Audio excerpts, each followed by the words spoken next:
Industry अब असली करवट लेने के लिए जा रही है। दुनिया को मालूम है कि मल्टी लेवल मार्केटिंग आने वाला कल का बिजनेस है, और इंडिया से बड़ा इसका कोई मार्केट नहीं है दोस्तों, क्योंकि जितना पोटेंशियल 10 देशों में है ना, उतना पोटेंशियल हमारे यहाँ के एक देश में है। जितना 2-3 कंट्रीज को मिलाकर है ना दोस्तों, उतना पोटेंशियल हमारे यहाँ के सिर्फ एक स्टेट के अंदर है। नेटवर्क मार्केटिंग इंडस्ट्री आने वाला कल का बिजनेस है, और यह मुझे मालूम था दोस्तों। मैं नेटवर्क मार्केटिंग को लेकर पॉजिटिव था, मुझे यह मालूम था कि world wide network marketing industry के लिए बहुत बड़ा रेवोल्यूशन है, बट मुझे कभी एक चीज का बिलीव नहीं होता था, और वो बिलीव ये नहीं होता था कि डायरेक्ट सेलिंग इंडस्ट्री तो आने वाला कल का मार्केट है, मगर कोई भी इंडिया में direct selling industry Indian mentality के हिसाब से बिजनेस स्टैब्लिश कर लोगों को कैरियर दे सकती है, इस पर मुझे भरोसा नहीं था। क्योंकि डायरेक्ट सेलिंग इंडस्ट्री में इंडिया का एक बहुत बड़ा जो लैकुना था वो ये था दोस्तों, जिस इंडस्ट्री के अंदर कैरियर था, जिस इंडस्ट्री के अंदर लॉन्ग टर्म विजन था, उस इंडस्ट्री के अंदर दोस्तों लोगों को कमाने के लिए पैसे नहीं थे। उस इंडस्ट्रीज के अंदर सिर्फ पिछले कई सालों में हमने देखा बड़ी बड़ी कंपनियां जो स्टैब्लिश है, वहां कंपनियां कमा कर ले जाती है दोस्तों, लेकिन उनके साथ जुड़े हुए लोग पैसा नहीं कमा पाते, डिस्ट्रीब्यूटर्स पैसा नहीं कमा पा रहे हैं।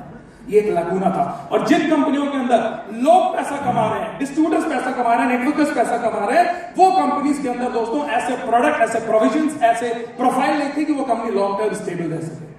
ये दोनों कॉम्बिनेशन मैच नहीं करते, तो यही चीज मेरे दिमाग में बैठी थी दोस्तों कि direct selling industry, network marketing industry आने वाला कल है, मगर इंडिया के अंदर कोई कंपनी ये कॉम्बिनेशन को बैठा सकती है, ये चीज मैंने कभी नहीं देखी। इसीलिए मैं नेटवर्क मार्केटिंग को लेकर नेगेटिव नहीं था, लेकिन इंडियन नेटवर्क मार्केटिंग को लेकर बहुत नेगेटिव था।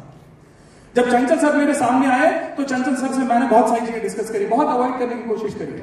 अगर आपने भी लोगों को अवॉइड किया है, आपको लोग अवॉइड करते हैं ना दोस्तों, परेशान मत होइएगा। ऐसे ही बहुत सारे नेगेटिव लोगों के बीच में से कहीं ना कोई मोहित टंडन निकल कर आपको मिलेगा, क्योंकि मैं भी बहुत नेगेटिव था। तो मैंने एक चीज देखी है, जो जितना नेगेटिव होता है ना, अगर आपने एक्चुअली में नेगेटिविटी क्या है, मैं तो एक ही चीज बोलता हूं, व्हाट इज नेगेटिविटी। कोई नेगेटिव नहीं होता। लोग बोलते हैं इंडस्ट्री बहुत नेगेटिव है, ये फील्ड बहुत नेगेटिव है, कुछ नहीं है नेगेटिविटी। नेगेटिविटी क्या है? Lack of knowledge is negativity. Knowledge नहीं है पूरा, इसलिए हम नेगेटिव है। मुझे डायरेक्ट सेलिंग इंडस्ट्री के बारे में नॉलेज था, बट माइलफ के बारे में नॉलेज नहीं था, इसलिए मैं इंडियन डायरेक्ट सेलिंग से बहुत नेगेटिव था। जब मैंने बैठकर दोस्तों इस इंडस्ट्री के बारे में समझा, चंचल सर को बहुत अवॉइड करने के बाद, लेकिन किसी तरीके से जब वो अपलाइन है ना, अपलाइन फिर कैसे ना कैसे वो माहौल बना लेते हैं। और जब मैं उनके साथ बैठा दोस्तों, 1 घंटे के लिए बैठा था, ये बोल करके 1 घंटे के लिए आ रहा हूं, बस आपको ओबलाइज करना है, आपका चाय पीने। 5 घंटा बैठा था दोस्तों, जब मैंने इस कंपनी के बारे में समझा, इस मैनेजमेंट के बारे में समझा। बाल की खाल निकालने वाले क्वेश्चन जितने होते हैं ना, मैंने बैठकर उनके साथ में किया। 5-6 घंटा क्वेश्चन किए, फिर घर गया, रात भर बैठकर क्वेश्चन आंसर फिर तैयार किए, फिर अगले दिन सुबह आया उनके साथ में बैठकर फिर 5 घंटे क्वेश्चन आंसर सेशन किया। वो दिन था दोस्तों, आज का दिन था। उनसे मिलने से पहले, इस इंडस्ट्री को समझने से पहले, माय लाइफ को समझने से पहले मैं बहुत नेगेटिव था इंडियन डायरेक्ट सेलिंग इंडस्ट्री को लेकर। जब मैंने दोस्तों मेरे सारे क्वेश्चंस के आंसर मिले, मुझे एक चीज समझ में आ गया कि इंडियन डायरेक्ट सेलिंग इंडस्ट्री और इंडियन मेंटालिटी को अगर कोई मैच कर सकता है दोस्तों, अगर कोई कैरियर का, बिजनेस प्लान का, प्रोडक्ट का और लॉन्ग टर्म पैसा कमाने का विजन और कैरियर कोई दे सकता है इंडिया के अंदर, तो that is only one company and that is my lifestyle market. दोस्तों वो दिन था और आज का दिन था। उस दिन आखिरी बार ही निगेटिव था जब बोलता हूं डायरेक्ट सेलिंग इंडस्ट्री से। उसके बाद जिस दिन मैंने इस इंडस्ट्री को स्टार्ट किया और मैं पॉजिटिव, और लोग जुड़ते हैं तो जुड़ने से पहले निगेटिव होते हैं, बिजनेस में किसी तरह जुड़ते हैं और फिर छोटी छोटी चीजों पर निगेटिव होते चले जाते हैं। रोज निगेटिव पॉजिटिव का गेम खेलते रहते हैं। आज निगेटिव हो गए, कल पॉजिटिव हो गए, एक निगेटिव हो गया, कल पॉजिटिव हो गया। ऐसे नहीं होता धंधा। ये बिजनेस मेंटालिटी नहीं है दोस्तों। एक बार बिजनेस का डिसीजन ले लिया मतलब ले लिया। इस इंडस्ट्री के अंदर, इस इंडस्ट्री में जुड़ने से पहले दोस्तों मैंने दुनिया जान के सवाल किए, सारी चीजें जब क्लियर हो गई, वो दिन था और आज का दिन था। किसी माई के लाल में दम नहीं है जो आकर मुझे नेगेटिव कर दे। किसी माई का लाल में दम नहीं है।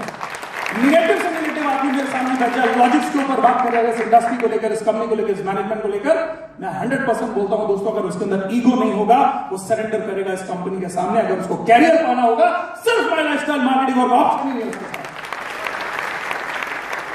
दोस्तों। हमने इस इंडस्ट्री में स्टार्ट किया। नहीं, मैं सच बताऊं, लोगों ने मुझसे पूछा, कई बार पूछा कि क्यों आखिर ये बिजनेस क्यों।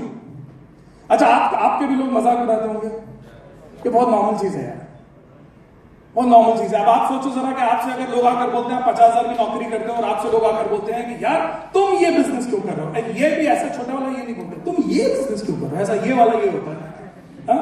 अब आप सोचिए कि शोरूम्स के मालिक, रियल एस्टेट के मालिक, इतनी बड़ी फैक्ट्री के मालिक, इतना बड़ा सोशल बैकग्राउंड, इतना बड़ा पॉलिटिकल बैकग्राउंड, इतना ताम झाम होने के बाद, इतना बड़ा फैमिली स्टेटस सिंबल होने के बाद में दोस्तों, इतना पढ़ा लिखा होने के बाद में जब मैंने डिसीजन लिया था तो मुझे कितनी चीजें फेस करनी पड़ी।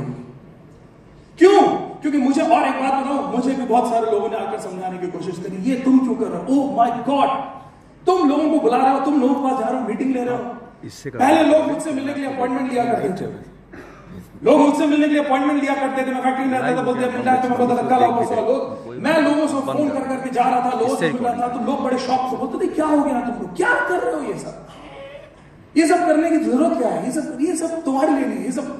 लेकिन मुझे दोस्तों कभी उनके ऊपर गुस्सा नहीं आया, लोगों ने बहुत मजाक उड़ाया, पीछे बहुत सारी पीठ पीछे बातें हुई, बहुत कुछ हुआ, ठीक है, यही सब करना है तो इतना बड़ा अंपायर, पागल हो गए सब, लेकिन मुझे कभी गुस्सा नहीं आया। मालूम गुस्सा क्यों नहीं आया, रूडनेस क्यों आया, एक ही चीज थी, क्योंकि मुझे हंसी आती थी कहीं ना कहीं उनके ऊपर, मैं उनके अंदर भी वही मोहित टंडन देखता था जो इस चीजों की क्लैरिटी के पहले हुआ करता था, मुझे कभी गुस्सा नहीं आया उनके, हंसी आई कि कोई बात नहीं, आज इसको इस इंडस्ट्री की समझ नहीं है, जिस दिन आएगी दोस्तों, जिस तरीके से मैं पॉजिटिव हूं उसी तरीके से पॉजिटिव होकर ही अपना कैरियर समझ लेगा, मुझे कभी गुस्सा नहीं आया, इसलिए गुस्सा मत करो, ये बिजनेस बहुत कूल रहने वाला बिजनेस, मस्ती में बिजनेस करो। लोग इतना लोड ले लेते हैं बिजनेस के लिए, मेरे को समझ नहीं आता कभी कभी लोग इस बिजनेस को इतना लोड लेकर करते हैं, ये बिजनेस टेंशन लेकर करने का नहीं, स्ट्रेस लेकर करने का नहीं, बहुत कूल रिलैक्स होकर करने का धंधा है।